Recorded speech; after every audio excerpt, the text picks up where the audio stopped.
nuestra mente, nuestro cerebro, nuestra psique, que está constituido desde lo relacional, desde el vínculo, y que aprendemos por neuronas espejo, y que aprendemos por las sinergias que establecemos con los demás. Cuando empezamos a perder eso, y he visto cantidad de personas, y las veo continuamente, hombres, mujeres que llegan a ciertas edades, pues 45, 50, 55, que se sienten completamente solos o solas y que no saben cómo cambiar esa situación, yo siempre les animo encarecidamente a que vuelvan a abrir su corazón, a abrir esa coraza y a exponerse al mundo, porque ese aislamiento al final se sufre muchísimo y es súper perjudicial, ¿no? Entonces, como digo, este desarrollo, esta clase de sabiduría, de saber gestionar las relaciones y saber mantener nuestra integridad y nuestro respeto, pero también el de los demás, es una sabiduría que se trabaja toda la vida, ¿no? Y fijaros que hay estudios que demuestran, ¿no?, que cuando se le pregunta en general a la gente qué es lo que más contribuye a su felicidad y a su bienestar, la abrumadora mayoría responde, pues eso, el amor, la intimidad y la afiliación social por encima de cualquier otro factor. Entonces, creo, con más razón que nunca, que este tema y todo lo que tiene que ver con las relaciones interpersonales es importante trabajarlo, porque a día de hoy estamos en una epidemia, ya que estamos de epidemias, pues en una epidemia de soledad y de aislamiento de la gente sin precedentes. O sea, nunca ha habido tanta gente en el mundo que se sienta solo o sola en el mundo. Nunca.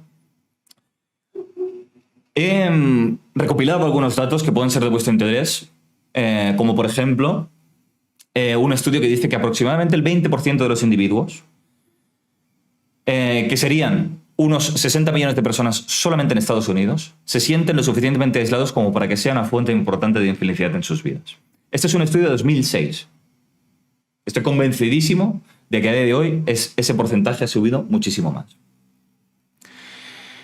Y otro estudio que dice que el tema del aislamiento y de la soledad se vuelve un tema todavía más grave cuando se tiene en cuenta que el aislamiento social tiene un impacto en la salud comparable a el efecto perjudicial de la presión arterial alta, la falta de ejercicio, la obesidad o el tabaquismo.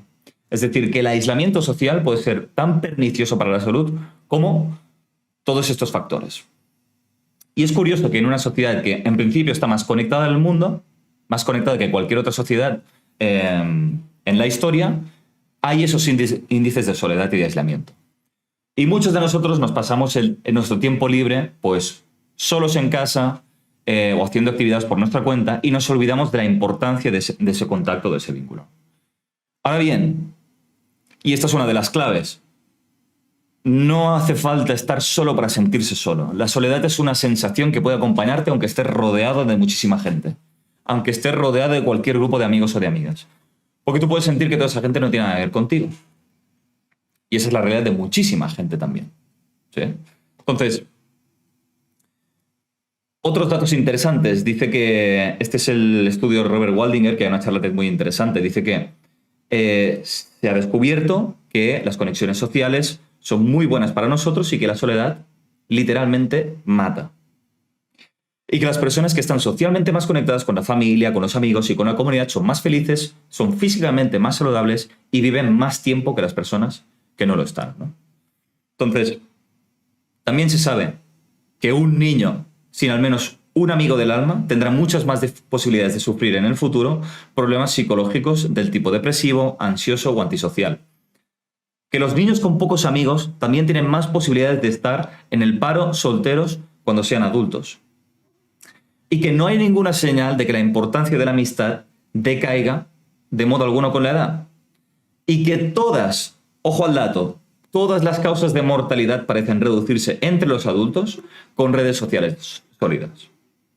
Incluso cuando se tiene en consideración el estado general de salud. Ahora algunos se ponen nerviosos en plan, hostia, pues tengo que empezar a aprovechar el tiempo, tengo que empezar a rodearme de gente, porque tampoco se trata de eso. Como decía antes, no se trata de estar o no rodeado de gente, sino de quién tú eres cuando estás frente a las otras personas. y si eres capaz de respetar tu persona cuando estás con los demás. Porque si no, ya te estás abandonando en cualquier gesto, acción o cosa que hagas. Y esto así de veces. Así de veces. Con tener 1, 2, poquitas personas que puedes contar con ellos y que sabes que están a tu lado y que puedes llamarles cuando lo necesites y que pueden sostenerte cuando lo necesites, más que suficiente. ¿Sí? Entonces, un poco para que la gente ya, para todos los que estáis escuchando, se vayan pues dando cuenta, ¿no? O pensando, pues, hasta qué punto el tema de las amistades es algo que les afecta o no, el nivel de aislamiento, de soledad que puedan sentir, lanzo algunas preguntas reflexivas como las siguientes. La primera es, ¿con qué frecuencia siento yo que tengo mucho en común con las personas que me rodean? ¿Sí? Esta es una reflexión interesante. Yo cuando estoy con la gente, realmente siento que tenemos temáticas en común, que compartimos intereses, compartimos deseos, compartimos anhelos, compartimos pasiones, o no tenemos nada que ver. Es decir, yo estoy allí y parece que mis amistades van por un rumbo y mi deseo va por otro camino. ¿Hasta qué punto yo comparto todos esos valores con quienes están a mi alrededor? Otra reflexión. ¿Con qué frecuencia siento que hay personas que realmente me entienden? Si realmente me siento comprendido o comprendida por los míos. Si los demás, cuando les expongo un problema que me preocupa, saben sostener el problema. Si los demás, cuando yo les comparto mis ilusiones, no me las boicotean y me las respetan. Si entienden mis procesos personales, todo eso, ¿no? Y una tercera pregunta, que es con qué frecuencia siento que hay personas a mi lado con las que puedo hablar y a las que puedo recurrir cuando lo necesito. ¿Sí? Entonces, desde aquí, ¿vale? Desde este estado y de estas reflexiones, quiero llevaros sobre todo al primer pilar que os decía inicialmente, que es la relación con nosotros mismos. Porque la propia Virginia Satir decía que entrar en contacto real con otra persona incluye 3 partes. 3 partes. Cada persona en contacto con él o con ella misma y luego cada uno con el otro. Si no hay el primer pilar, que es el contacto con nosotros mismos, bien sólido y bien edificado, el otro nunca se puede generar de forma adecuada. Y hay cantidad de personas que tienen mucho miedo a ser realmente ser ellas mismas, a mostrarse de forma real y genuina, por el posible rechazo que vayan a sentir de las otras personas. Y precisamente por ese miedo, por el miedo a quedarse solas en ese contacto, ya se están quedando solas, porque se están abandonando a sí mismas. Y están vendiendo al mundo una máscara, un falso yo, una imagen que no corresponde con su realidad. Y eso como consecuencia hace que se rodeen de personas con quienes tienen conversaciones superficiales, donde tratan temas banales y que no les llevan a ningún sitio. Yo veo muy pocas personas a día de hoy en mi entorno donde realmente se hablen de las cosas que a la persona le preocupan. Que se hablen de las cosas significativas, que se hablen de las cosas que realmente duelen o que realmente ilusionan. Son conversaciones muy superficiales. Entonces, el primer pilar, como os decía, que es la relación con uno mismo. Y este concepto de la máscara que creo que es muy importante. Hay un poema que se titula así, La máscara, de Gilbert Benston, que él decía en uno de sus párrafos, dice, me pongo una máscara convencido de que es lo mejor que puedo hacer para ser amado. Y en esto jugamos todos, en ponernos caretas. Las caretas que teóricamente nos han enseñado, hemos aprendido en diferentes contextos sociales, cuando hemos ido creciendo a lo largo de nuestra vida, en nuestra infancia, en el colegio, en el instituto. En función de las respuestas hemos ido moldeando lo que supuestamente había que mostrar al mundo para poder ser aceptado y generamos esa máscara social. Ahora bien, me pongo esa máscara precisamente para acercarme a los demás y luego, dice, descubro la triste paradoja, que es que lo que más deseo lograr con mi máscara es precisamente lo que impido con ella. Lo que más deseo, que es conectar de forma real con los demás, abrir mi corazón a los demás y que los demás me acompañen y yo poder acompañar a los otros desde un vínculo real, es precisamente lo que impido por yo no mostrarme auténtico allá donde estoy. Y mostrarse auténtico es tan sencillo como, si estoy triste, dejármelo sentir y expresarlo. ¿Sí? Si estoy feliz y estoy alegre, también dejarme expresarlo. Que hay muchas familias que las veo también empatadas, familias que no se permiten disfrutar de la vida, que hay que esforzarse siempre y no te puedes relajar, un montón de creencias de este sentido. Si estoy cabreado, cabreada, o estoy frustrado, pues también tener la posibilidad y el espacio, darme ese espacio a mí y yo para poder expresar ese enfado, ese disgusto, ese cabreo. Luego ya me recuperaré, pero ahora de momento quiero estar enfadado. Ahora lo que quiero es cabrearme, porque así es como me siento. Y no solamente tengo que tener esa libertad, sino que los demás también deberían de respetar esa parte de mí. Eso es lo que vendría a ser una relación saludable, una amistad saludable. Aquella persona que respeta cualquier parte de ti. Ahora bien, como digo, lo primero es que nosotros nos demos el permiso de poder transitar por todo ese movimiento emocional sin que nos juzguemos. Sin que sintamos que estamos faltando el respeto o que estamos perdiendo la consideración hacia el otro. La perdemos hacia nosotros. Y nos vamos apagando, poco a poco. ¿Sí? El entreno que supuestamente tenemos que hacer en la vida es poder ir comunicando todo ese movimiento interno sin ser faltosos, sin ser, pues de alguna manera pasarnos de la raya, ¿no? Pero como os digo, esto es un entreno que consigue con el tiempo.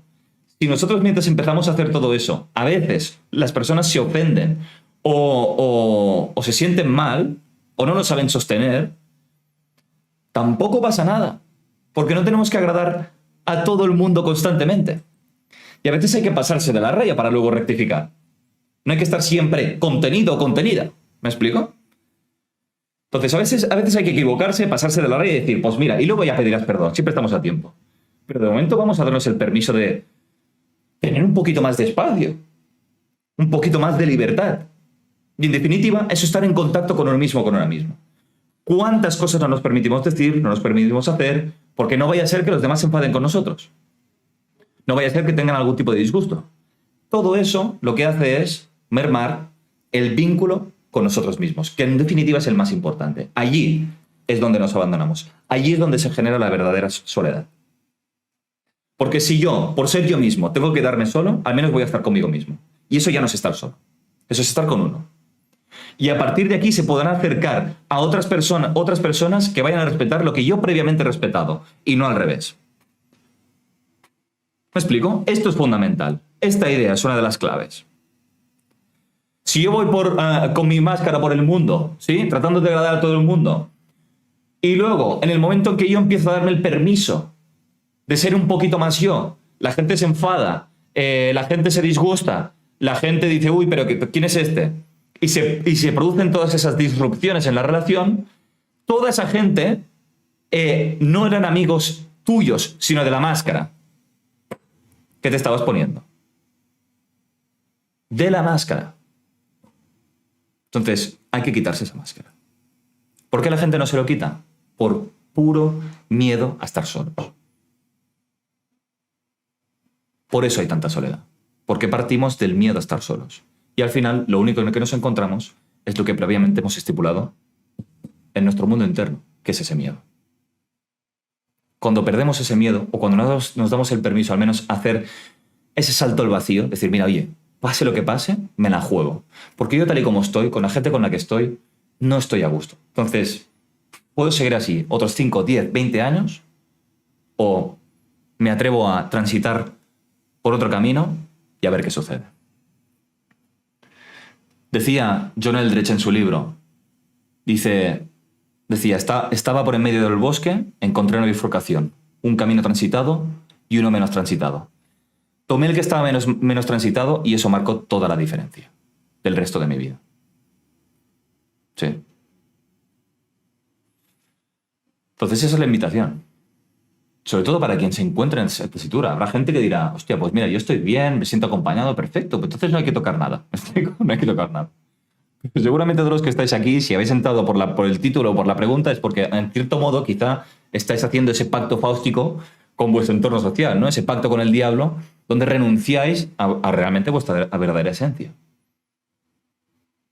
Y precisamente los conflictos o la falta de acompañamiento emocional que estáis sintiendo las demás personas es una invitación al cambio. No es un problema.